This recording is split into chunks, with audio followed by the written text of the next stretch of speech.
Hello everyone, welcome to tasty dish by Sethu Palaniappan. இன்றைக்கி vangibath powder எப்படி செய்யலான்றது பார்க்கலாங்க. வாங்கிபாத் பவுடர் ரெசிபி தான் இன்றைக்கி பார்க்க போகிறோங்க. இதுக்கு ஒரு கடாயில் 1/2 கப் கொரியாண்டர் சீட் சேர்த்துக்கிறேன். மீடியம் ஃப்ளேமில் வச்சுட்டு இதை வறுத்துக்கலாங்க.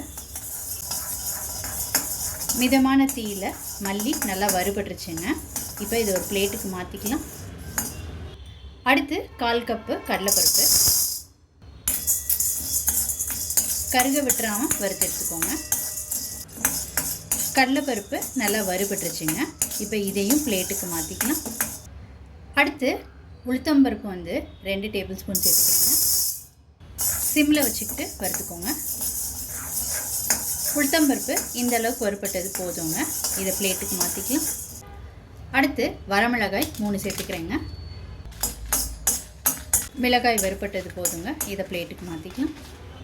அடுத்து கலருக்காக காஷ்மீரி சில்லி 7 சேர்த்துக்கிட்டு இருக்கேங்க.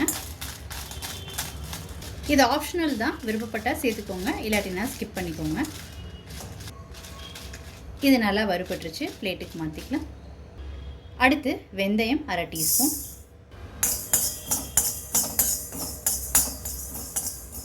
வெந்தயம் கருக விட்டுறாமல் வறுத்து எடுத்துக்கோங்க, இல்லாட்டினா பவுடர் கசப்பு தட்டிடும்.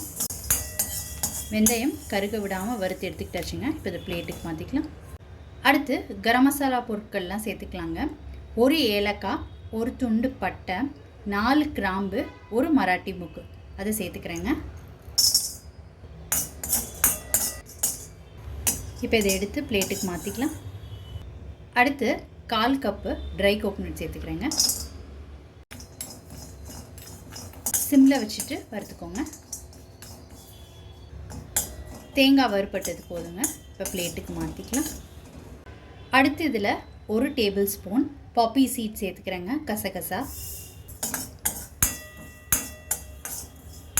ஃபைனலாக இதில் 1 கொத்து கருவேப்பிலை.